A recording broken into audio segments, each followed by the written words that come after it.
Well, it seems like every conference in college football has at least one of these. Talking about a team that hardly ever wins.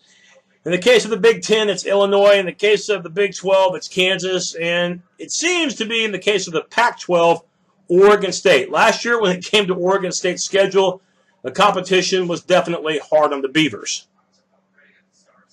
I mean, it was a 1-11 season. I mean, other than Portland State, Oregon State lost every game on their schedule. So you bring in Jonathan Smith. Now, Smith was a former player at Oregon State, and he was a 4-year starter at Corvallis and did a pretty good job. Now, as an assistant coach, he's done a pretty good job, too, coaching under Chris Peterson at both Boise State and for the last 4 years at Washington, including a co-offensive coordinator job under Peterson. But now he'll go from Seattle, Washington to Corvallis, Oregon to see if he can get Oregon State turned around. And I'm not saying he can't, but this year, don't expect it. It's going to be more of struggle city for Oregon State. Quarterback position, this was not a strong area last year for O.S.U. You had Darryl Garrettson, who's now no longer there, and Jake Lutton, who got the snaps. And statistic-wise, they were about the same. Now, Lutton not only had to deal with mediocrity, but he also had to deal with a spine fracture. Now, you talk about a bad 2017, and hopefully for him, 2018 promises better results and better health. In terms of the running game, 2 of your top 3 guys, their history, that includes Ryan Nall, who had about 900 yards for the Beaver attack, and Thomas Tyner, the former Oregon Duck, and you only had him in Corvallis for 1 season. So he's gone. Artavis Pierce now will be the main running back, only 323 yards last year, but he'll get more opportunities, and it'll be an offense now under the offensive coordinator leadership, Brian Lindgren, who they get from Colorado. He'll now imply a up-tempo pro-style attack. Receiving core, we got to see what they can do. Not much happening in this area in 2017. Isaiah Hodgins, who played last year as a freshman, you get him back, and Timmy Hernandez, now a senior. Both had at least 30 catches last season. And you can see the tight end had 34 receptions. Most of the offensive line is intact. And this is something that maybe the Beavers can build upon, is that line, especially at right tackle with Trent Moore, an upperclassman. The center returns to and Sumner Houston, and the left side of the line is back. But Oregon State, it needs more than just progression.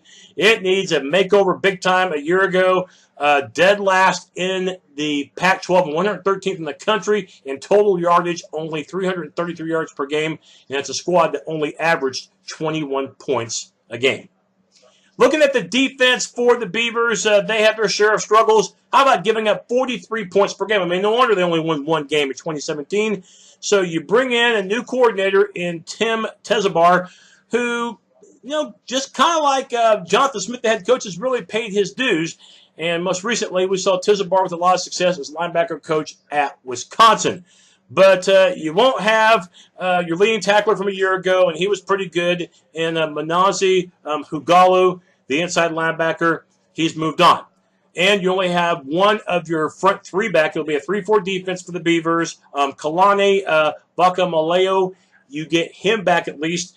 And the linebackers, well, you get 2 of them back, okay? You get 2 back in the 3-4 defensive alignment. That'll be Bright Ugwebu, 55 stops a year ago, and at the inside linebacker, Jonathan Willis with 68 tackles. Now, the secondary was probably the brightest spot, not that they played lights out, but, they were middle of the pack as far as pass D goes, giving up 237 yards per game, and you do get both safeties back who were very active in 2017. Jalen Moore and David Morse, both with 75 tackles apiece. And you get the corner, Isaiah Dunn, who played some last year, had 28 tackles.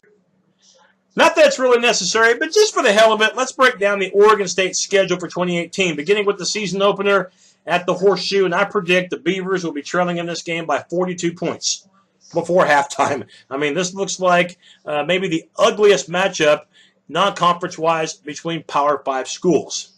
Maybe a shot at a victory the next week against Southern Utah, and maybe an upset you can pull off at Nevada, although I'm not expecting it. There is an early October game against Mike Leach's squad, Washington State. You get them in Corvallis. But look at the November schedule. That does look quite ugly. USC, Stanford, Washington, and Oregon back to back to back to back. Yeah, I'm going to need some headache medicine after reading that. Well, it won't be for lack of effort. Bottom line is Oregon State just isn't any damn good. But they are going through some coaching changes, and within a few years, maybe we'll be talking about them contending in the Pac-12 North. But for right now, it's last place again. I've got them finishing 6th in the North. That's my look at Oregon State. Catch you next time.